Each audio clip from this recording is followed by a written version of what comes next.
Hey everyone, we are back. New season, new edition, new podcast. Kolpack and Izzo back for the 2023 North Dakota State football season. Of course, our podcasts are brought to you by Gate City Bank with the Forum's Jeff Kolpack. I am Dom Izzo from WDAY Sports as we are ready to embark on another Bison football season. WDAY, of course, your home for all Bison football this upcoming year. Pretty pumped, actually. We'll have 10 of the 11 games will be on WDAY this year. The lone game that will not be at Missouri State is the Mo Valley game of the week. Jeffrey, Happy New Year. We've made our way through fall camp. You're 29 of this podcast, or I can't remember. Where are we at? I think, well, it's year 29 for you. I think for our pod, we're in year 14. Something like that. I'm halfway there. Yeah. So it's pretty cool stuff. We'll get to the Bison football team in a bit. I want to look at it like the 30,000-foot view of what we think for 2023 for a majority of this. But two big stories this week. One on the field, an injury that's going to affect the team. Other is off the field, and a story I feel like you've probably written about for the better part of 10 to 12 years. I've talked about on TV and my show for the better part of a decade, is the Fargodome has unveiled a expansion and renovation plan that will incur a sales tax to the city of Fargo. If approved, it will go for a special election in December, $140 million.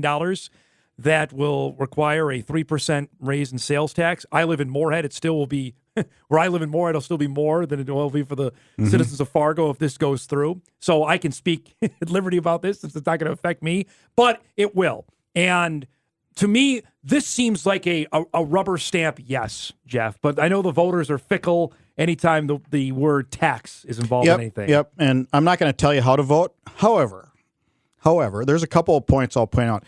First of all, the convention center is, I think, the most important part of this because you talk about economic development and Fargo for the big conventions, okay? And I know like people, and there are arguments out there, and I heard this the other day that, well, we don't want to compete with the private sector. Well, the private sector in a couple hotel convention areas cannot compete with Grand Forks, cannot compete with Bismarck, Minot. They all get bigger conventions than Fargo does. The big conventions do not come to Fargo. It's a lot of money, Dom. That's a lot of development. That's just, and it's a little civic pride, like our friend Mike said in his column, Sioux Falls. Everybody is, St. Cloud. They all have bigger areas for convention space than Fargo does. And so if the private sector can't compete with that, which they can't, I mean, there's a couple nice, so the Delta, it's a nice space. Yep. But not for the biggies. Not for the big one. Nope. And not everything, and the Fargodome is not a convention area. I mean, it's a big space in between, and you have farm shows and boat things shows, yep. But you don't have the amenities that you need for conventions, whatever. It's like all the electronics, all the gizmos you need for that stuff. So, I mean, that's A, number one. Number two, if you stood in a bathroom at a concert, and especially if you're a female, which has been female has been more afflicted by lack of bathroom Major space complaint, than males. If you stood in the bathroom like for 20 minutes in the line and your favorite song's playing, Elton John's playing "Candle in the Wind" while you're waiting in line, or even just last week with Pink, isn't this just a no-brainer? Yeah. Isn't this just a no-brainer for that? Just that alone. Yep. And you're not talking about $800 a person. I think if you spend $10,000 a year on goods and services of taxable items, you're talking $25. Yeah. To me, that's just worth it right there. Yeah, that's worth its weight in gold. I haven't even mentioned Bison football. No. I haven't mentioned anything. Yep. I just we'll get to that in a second. I think just those two are great points on it. Anybody that goes if you went to that Pink show and there were 20,000 people that were there last Saturday night, that the concourse is dingy, the concourse is tight, that alone needs to be widened. That alone needs to be improved. And when it was built, and I was around, I was part of that, the reporting of all that when the Fargodome was constructed, designed, and everything. That was a wide concourse at the time. Yeah, think about that. Yes, yeah. I remember they were designing. They go, we're going to have wider concourses in the Metrodome, which they were. And the major complaint when the dome went away is it was too tight. Too tight. Yeah. And if you've been to US Bank Stadium, there's going to be thousands of people that will go to US Bank Stadium. Maybe for the first time this coming Saturday, you will see what a wide concourse is when you go there. And I'll say this, Jeff, when McFeely and I went down for the Super Bowl, this is the Super Bowl. It was tight then, but that's the Super Bowl. You know what I mean?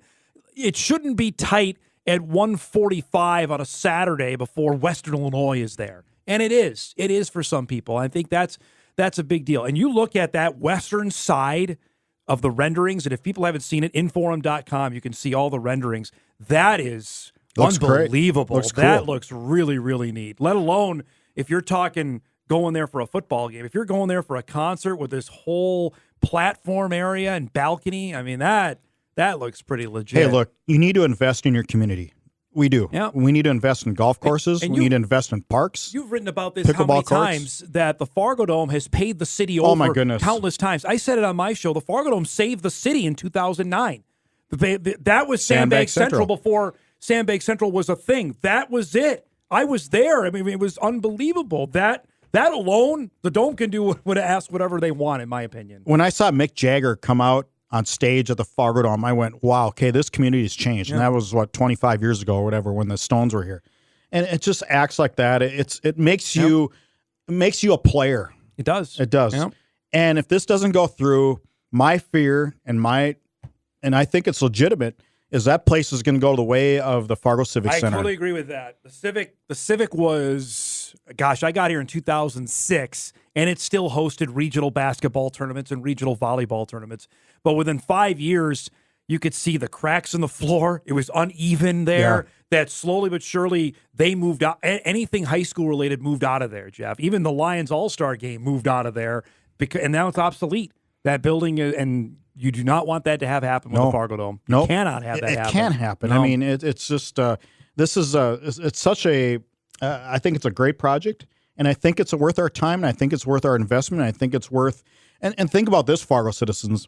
You're not paying for most of it, right? I mean, if you're a Fargo citizen, you have people from out of. The people in Kindred, hotel tax. Everybody's got a skin in the game on this. Who comes to Fargo and pays something? Let's chat with the football specifics of this as well, because it is addressed there. I had 3 emails waiting for me on Wednesday morning show. Like, I can't believe the Dome is going to get more amenities rather than more seats. And I asked Rob Soblik that, the general manager of the Dome. That is, if to expand the footprint, the actual footprint of the Dome, Jeff, is maybe $500 million to $1 billion. I mean, that is it's just not going to happen.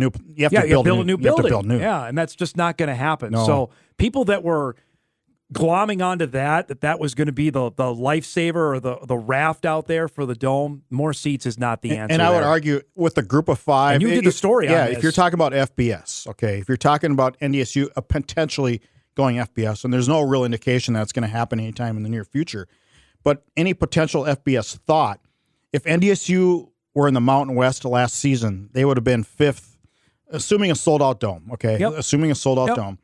They would have been 5th. They would have been ahead of 5 teams, okay? So middle of the pack of the Mountain West. And right on par, almost even with Wyoming. So right in the middle. And somebody goes, well, don't you want to be on top? Well, not necessarily. I mean, you don't need to be on top. How about it? Certainly, a sold-out dome is okay. That's what you want first. Home field and right now you're not getting that. So let's get to that level before we start talking about getting 25,000. Can we get to 18.5 again? We haven't seen that in a while. Haven't seen that in a long time. So before everybody starts, because people say to me, "Well, they'll come out in droves for FBS football." Here's the caveat of it: what night are you playing? Because here's the thing: if you end up going. Beggars can't be choosers with this. If you go to Conference USA, you're going to love this. They got an exclusive deal where they're playing all their games on Tuesdays and Wednesdays in October. I don't know how thrilled people are going to be about that. You know what I mean? So it's a yin and a yang. It's kind of one and the other. It's 6 of one, half dozen the other on that. I don't think you can do that. Tuesday, Wednesday is ridiculous. We love it because we like watching college football. Love watching football, but there's a fine line here. You know what I mean? Like we don't have no idea even next week what's going to exist for conferences anymore. But I can tell you what, the CUSA has now got a grant of rights deal. They've got a pretty solid television deal that they're back on the mothership. They're back on ESPN for a reason because ESPN wants content on Tuesdays and Wednesdays in October. Well, it appears that SMU is headed to the ACC. So is the AAC, the American Athletic Conference. is that a potential landing Who spot? knows? Who knows? You're going to get down the road on that. All right, so inside the dome, there's more amenities. There's going to be new suite level, especially on the west side, Jeff. We're up near the top. There's going to be, if you look at the renderings, some suites that are going to be built up there with elevators to get up there as well. And on the southeast corner, overlooking the dome, it's going to be connected to the second floor of the convention area. And it'll be kind of an overlooking hangout space, like the Budweiser deck at Target Field, if you will, or even the deck at Newman Outdoor. Yeah. I mean, those are the spaces people like. They not necessarily tend want to congregate there. Yeah. Yep. It's not, you said it in your story. It's not just we come in, sit and watch the game and leave. It is so beyond that. I did ask for a question, a topic we've talked about for 2 years. I asked Sobolik about Wi-Fi, and he said it's not the highest priority we have. It's certainly something we've talked about.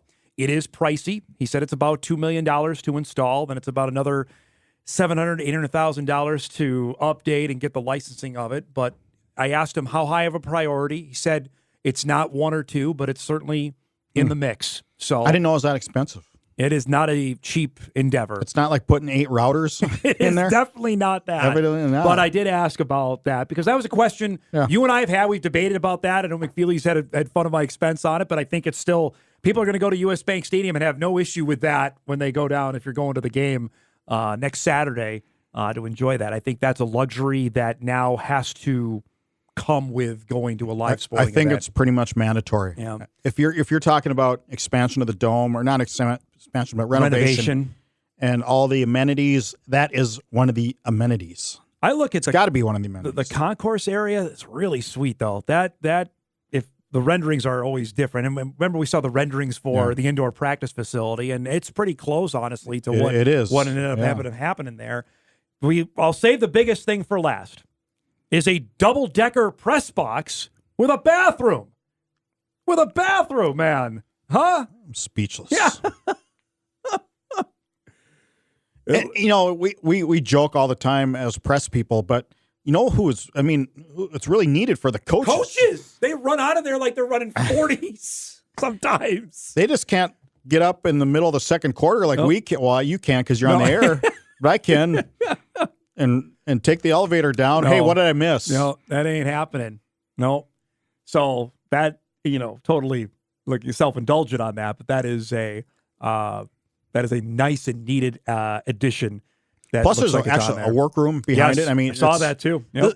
It's a Division II press box. Let's call it like Correct. it is. That's what it is. Yeah, it's 30 years old. The building is 30 years old this year. And they've done enough of the periphery stuff, new lights, new speakers, video system, new video boards, new turf.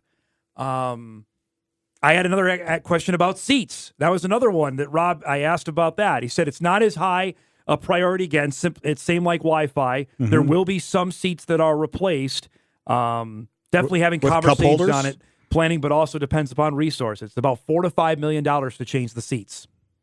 Because everybody asked me, how many times we talk about that, about having green and gold seats. Now, again, North Dakota State is not the only tenant in the building. They're in there 9 Saturdays out of the year. I wouldn't mind forest green seats, something. though. Yeah. Something different might be all right. But with cup holders.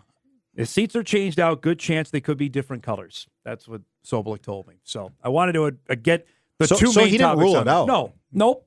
But again, it costs money. I mean, that's $4 to $5 million. That's not a cheap endeavor to go down that road either. So what I will ask you, because I always ask you to predict things, I'll ask you to predict this. How do you think this will go in December?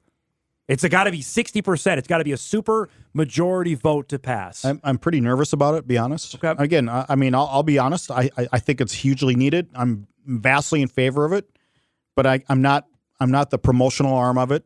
I got to keep my reporter hat about it. But if I were to guess, I think it'll narrowly pass. Okay. I tend to agree. I think it will too, but I don't think it's going to be overwhelming. I don't think it's going to be. Oh no, it's not. I mean, they might have to sweat it out. In my mind, it seems like a no-brainer, but that's just me. Okay, that's just me. That's just one singular voice in Fargo Moorhead. And if it doesn't, or just in Fargo, what happens? Well, that's not good. Nothing happens. That's a problem. It stays the same. People complain about attendance will go down. Yep, and it'll just be blah. Not good. Not good. Good stuff there. I want to transition to on the field because we are, as we record this, we're a week out from the start of the season. People will be listening to this over the weekend, getting prepped to head down. I can tell you right now, ticket sales are tepid at best for the game at U.S. Bank Stadium. What do we think? Could be between 15 and 18,000. That building seats 65,000. There's going to be a lot of empty seats.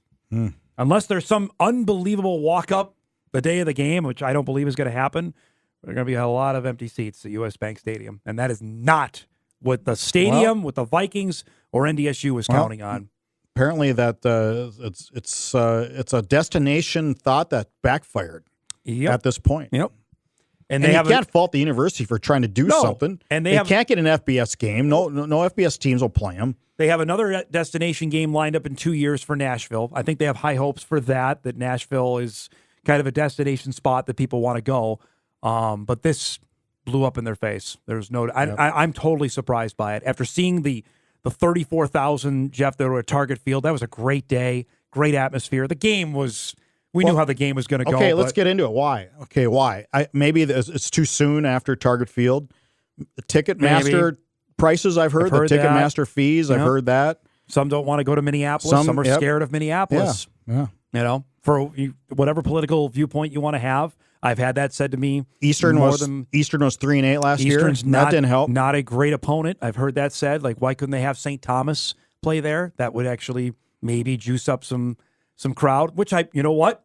St. Thomas would bring 10,000 people. I don't think I have any hesitation about that. St. Thomas was going to play the first game in there against St. John's. That game was wiped out because of COVID in the fall of 2020.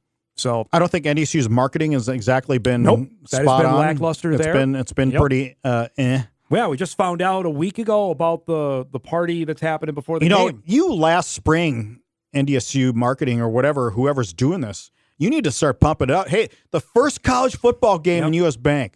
Yep. We first heard of that, I think, on social media last week from one of the university sources. This is the pregame plan. I tweeted, maybe it's on the website now, on the Alumni Association website, but I looked at it 2 weeks ago. There was nothing. There was nothing even on the game. Which is unheard of. That's normally not the case. Even under events, just, the pregame parties here, the pregame this. All there was a Friday event for former student athletes, former players, at some brewery or something. Yep. That's all I saw 2 weeks ago. Yeah, that to me is. Are you looking it up right now? I am. I'm looking at the NDSU Alumni Foundation website. Yeah, right. Do you see anything on the game? Nothing right Nothing. now. Nothing on the main. I'm on the main page, and there's nothing there. Nope. That's stunning in its own right there. Which past I've known for Frisco or even Arizona last year, there was several flights going down. Heck, what was there? 10,000 fans in Tucson last year. So I don't think it's averse to travel. I think it might be averse to maybe Minneapolis, which is odd. That's the largest alumni base is in the Twin Cities. I think they were banking on that, but there's a variety of factors. A lot has happened in the world since the fall of 2019 to the fall of 2023, and you can't ignore that. I think there's still some fans, Jeff, be that as it may, that might be upset about what happened with Trey Lance and that one game at Central Arkansas with the kneeling on the field. I will not dispute that either. I think there's a lot that were turned off. It's 3 years ago, but I think there's still some hard feelings still some there. Lingering? Yeah. Could be. Again, it goes to attendance here at the Dome. It's a topic we're going to talk about on Bison Game Day. I think it's attributed to that too. They miscalculated here. They miscalculated on opponent, on the fervor for it, and they certainly have not done anything to help themselves in terms of promoting the game. We are not the marketing arm of NDSU. No. We're the reporting arm of Forum Communications. That's our job. Yeah. We report what we see. We report what the games, the features, the faces, the crowds, everything. We're reporting. Yeah. That's our job. We're not marketing guys. I have some ideas if they want to take me up on it. I've got plenty, but there's going to be a lot of empty seats, and that's not going to look good on television either. I'm going to tell you that right now. You and I have watched plenty of games in stadiums where we're talking about Maction. How many times we say, well, they better use a tight shot today because there's a lot of empty seats. Between the 20s, there's going to be plenty of people there on the camera that's facing that side of the field. But how many cameras are you having? oh gosh, we're gonna have 10, 11 man. I mean, we're gonna have plenty. You know, the Vikings man that it's a union shop there, so we're gonna be using the Vikings cameras and staff down there. But it's a huge. I mean, it's fantastic. I was down there for the Super Bowl. It's fantastic. I was there for the Minneapolis Miracle. You were down there, I know, for a concert. I think last summer you were there. It is everything you want, and you were there for the greatest comeback ever, Indianapolis. Yeah. I mean, it is a scene down there, and it's gonna be empty. There might be some. I have to go back and look. Some of the Prep Bowl, the big school, like the 6A championship games that the Mostarts played in, and Raja Nelson and Loshaka Rokes, they had a lot of people. I have to look. It's like the biggest crowd they've had there, and what we're gonna get on Saturday. If that's anywhere close, that's not good. It's not good. Are they advertising cut rate tickets now? I saw like $35. I've heard if you buy 3, you get 1 free. Mm-hmm. I saw that, the story came out earlier this week that U.S. Bank Stadium was voted the top stadium in the NFL. NDSU tried to, attach, hey, come on down to the best stadium in the NFL where the Vikings play. I don't know. I just feel like they're a little late. Right. It's almost September here.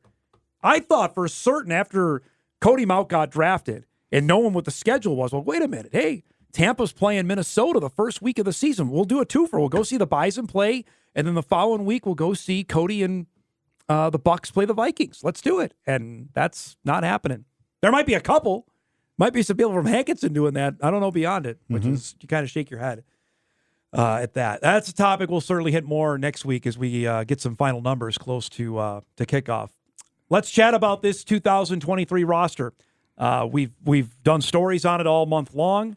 We have another preview show coming up on Sunday night on 10:35 on WDAY. You can watch both of them available at inforum.com. We've hammered on the defense, which is, I think, goes without saying. But as you look, a 30,000-foot view of this team, what stands out to you through what you've seen at fall camp? What stands out to me is it's the most untested team I've seen since 2010. Ooh. It's hard to argue that, There were a lot of years. There were definitely spots during that run where, okay, we're going to, but I think overall, I think you may be right on that. No question in my mind. Yeah. I mean, you go back to the season opener against Montana where Robbie Grimsley was thrown in as a true freshman, and I think they had Andrew Smith back there, and then that didn't work out, and they end up blowing things up there. But there's a double whammy here. What happened was you lost your usual amount of seniors, but then the transfer portal took another, 4 or 5 guys that you probably didn't expect that never would have happened 10 years ago. Nope. And now you're looking at a defense that is just in the back end extremely untested. Yeah, I mean, we're looking and I'm not saying they're not any good. No, we just don't know. Don't know. I mean, Reggie King's never played a college football game. He's going to play next Saturday against Eastern Washington. Marcus Shepard never played a game for the Bison. Transfer from Bowling Green. He's likely going to be one of the starters at cornerback. Sam Young, is going to be my pregame or game day story next week. Preferred walk-on from Neenah, Wisconsin. He's played a lot of special teams. Yep. Likely going to be a starter at safety. He's just a tough old boy. Yeah. But he's never started a game. Cole Wisniewski moving from linebacker to safety. Likely your other starting safety at that spot. There's a lot of newness. And then on the defensive line, they were counting on Barnesville native Hunter Zenzen to take some reps and maybe eventually start. And he's going to be lost for the season with a foot injury, a Lisfranc injury that suffered during practice. So the defensive ends, which, I'll run through them here. These are the defensive ends, all right, on the roster. Jake Cava, back for a 6th year. Played a lot of football, but he's coming off injury. Cole Menz, redshirt sophomore, who named the Valley newcomer, all-newcomer team. There's some a lot of promise there. Loshaka Rokes, I think it's the year to jump. It's for him to really take the next step. Mojo Wirtz, transfer in from Arizona, moving spots from linebacker to DN. Kelton McCaslin, Toby Anena, both redshirt freshmen, haven't played. Your guy Dylan Hendricks, so I think you're hopping on the bandwagon there. 10 sacks. 10 sacks. If that be minimum. That'd be needed. Minimum. That'd be needed at this spot. Have you seen him? Have you seen him Yeah, out there? he's a big. Doesn't he? He looks the part. But there's a lot of guys there that have not played either a lot of football or any football that are going to be asked to play there. And that's why I go back to 2010, even 11 and a bit, but 10 when they had so many untested true freshmen, Or redshirt freshmen, Mm-hmm. so many young players playing. Now, the advantage, I'd say, is right next to them because as long as he's healthy, Eli Mostert is back. And that's a big deal, Jeff. I mean, just how much he gobbles up things in the middle. That was a missed presence all of 2022. Yep. Cody Heisman, a year older. Yep. Jackson Dutenheffer, a year older, too. Javier Derrett, Yep. experienced. Yep. I thought Javi was really good at the end of last year. Yep. He had his best December. No, there's no question. And there's another young guy who, from the Twin Cities, and this is crazy. Larson. Another one, true freshman, Keenan Wilson from Eagan, Minnesota, who's getting some reps that he may play the 4. We may see him in that first game at US Bank. Don't come here and be surprised about that. You mentioned Logan Larson's another one from the Twin Cities, from Woodbury, who played a couple games last year. He's certainly going to get some run in the middle. That's where they're at with this defense. Got to be good in the middle. How long have I said that? Everybody said that. I don't think they still have figured out linebacker. And I'll throw this at you. How many years did I lament with you? Like, well, they need more depth at linebacker. Okay, now they have depth, and I'm going to flip and say, I think they need to find 3 guys who need to play all the time. Can you do that? Grant Olson told me he feels comfortable with 6 guys going out there and playing. 6 to 7 that he feels comfortable.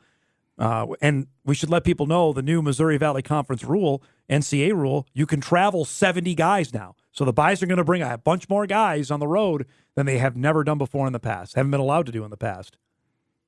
So the silence is, you're telling me if that's a good thing or bad thing. I can see it in your eyes. I'm wondering at that spot. God, you need the Dick Butkus one guy. Do you?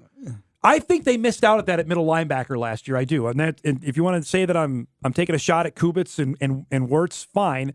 But they missed Jackson Hankey in ways that they could not underestimate in 2022, in my mind. I mean, he's a good athlete. He's not an above the world like Jabril Cox athlete, but he got everybody in the right spot where they needed to be. And I think the Bison too often than not were not in the right spot last year, especially at that position. I just don't know if those two have separated themselves, if they ever would. They could play 10 years and they'd be the same player. I think Logan Kopp is due for a big year. He's going to play a lot of football. He looks the part.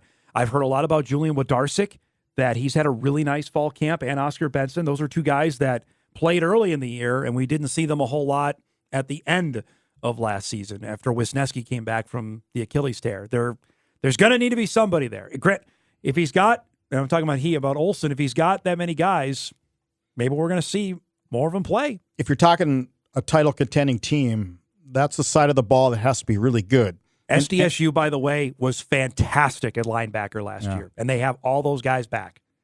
Just if you want to look at it there, or look at the past, the Bison. Adam Bach, probably the best middle linebacker in FCS. Isaiah Stallbird's tremendous. They're really good. They're really good at that spot. Offensively, O-line loses 2 guys to the NFL, and it's not as simple as plug and play, but they have some really good players on offensive line that are waiting their turn. Not concerned about the O-line, and never have been, even since knowing that Nash Jensen and Cody Mock would leave. I always thought there was enough depth and good players there. That's not just interesting who's going to line up where. I'd like to know what the 5 are. Well, I want to know where Jalen Sundell is going to be. I think he's going to be left tackle. Okay. That I'm guessing. I don't have any inside intel. I would go Sundell at left tackle. I would go Zabel at left guard.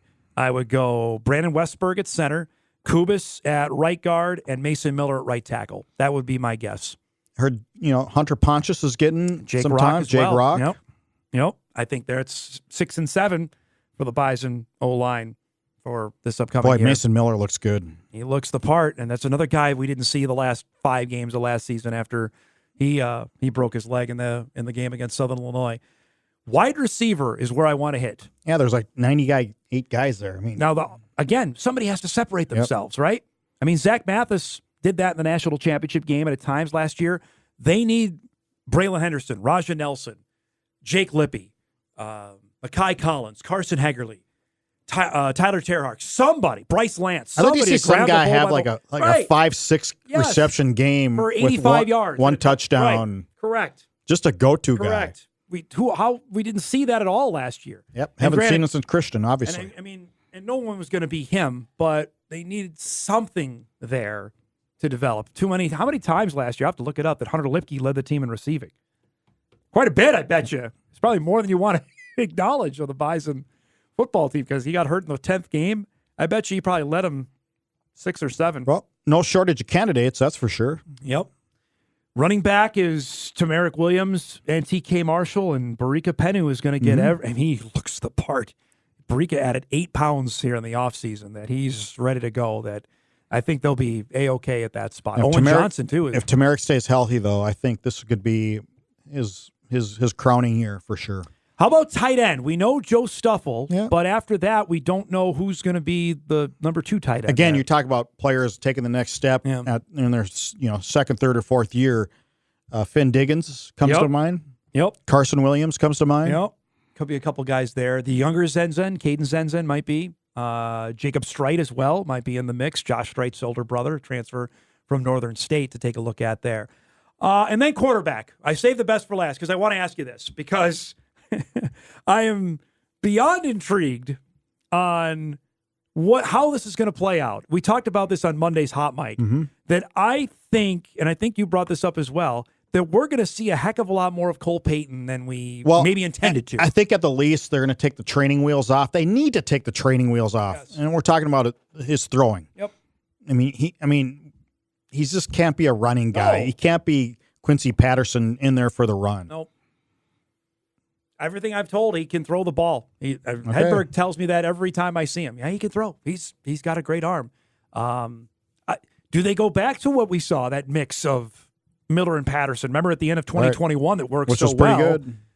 But it's more of Cole running the offense by throwing the ball. I mean, they have to see what they got there. Now, Cam has already told me he's coming back for 2024. So I don't know how that affects Cole Payton's future plans. But if you're Matt Entz, you can't worry about that. We got to win football games here in 2023. It doesn't matter who's on the field.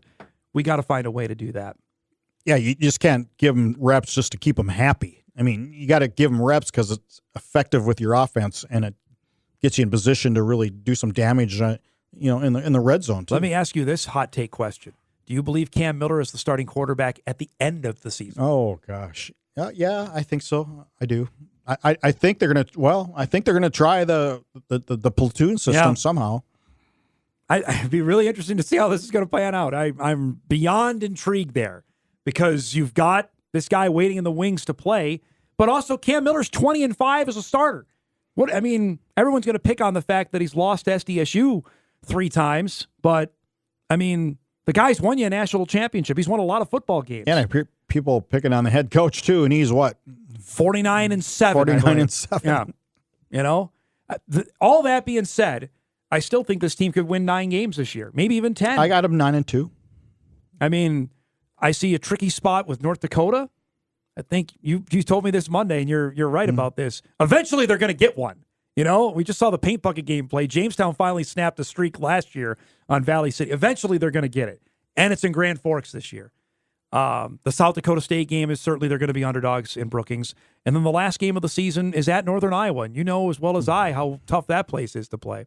Yeah, but depending on how UNI is going into that game. We'll see. Just Northern Iowa has just been that team that always has a lot of potential, but never really makes it very far in the playoffs. They normally flame out. Yeah, that's normally accurate. But I'm beyond intrigued about this upcoming football season. They finally have a quarterback, Theo Day, I think, who's better than most quarterbacks they've had since we've covered them. I would say going back to... Bailey was a good runner there for a while, but he couldn't throw the ball. They like Cole Morgan a lot down there. Yeah, but he was pretty average, I thought. Yeah. Who was after Bailey now? I'm trying to remember. God, he played there for 4. Yeah, I got Kleiman all fired up about him when he got decapitated by Brad Ambrosius. That's right. Somebody's going to have to text me that one or tweet at me because I'm going to totally remember this after we get off the air. You remember Kleiman got all over me when I talked about him? and then he had a great game. Well, and Ambrosius hit him. I was looking for his head to go rolling. I know we're going to wrap this up. What do you, as a reporter covering this, what do you get most excited about now? Here we are. I just love game day, you guys. I just love game day. Yeah. And, I'm 59 years old, and somebody goes, well, you think about retirement? I go, no. I'm having such a blast. I just love game day.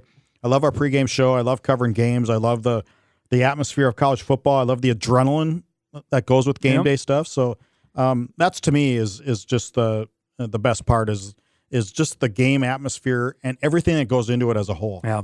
It's going to be a lot of fun. Excited to see where this season takes us. Begins at U.S. Bank Stadium next Saturday. Will our podcast be part of it every single week, including our Bison video blog, which will begin again on Monday. We got Matt Ence's press conference on Monday, and a new half-hour show we're doing each and every Wednesday at 10:30 a.m. on WDAY Extra, the Bison Media Zone on Extra. It'll be a half-hour dedicated. We just keep adding stuff, yeah. don't we? Just keep expanding the empire, man, and adding on stuff to do. So you're looking forward to that, to our coverage as well. So that's your official kickoff, folks, for the 2023 season. Jeffrey, going to be a lot of fun. Looking forward to it. Absolutely, Dom. Let's do it. For Jeff Kolpack, I'm Dom Izzo. Thanks so much for watching. Thanks so much for listening. Too much for doing my own show on television. For listening to the Kolpack and Izzo podcast, which you can find in forum.com, Google Play, Apple iTunes, wherever you find your podcast. We're back next week to preview Eastern Washington. Have a great weekend, everybody.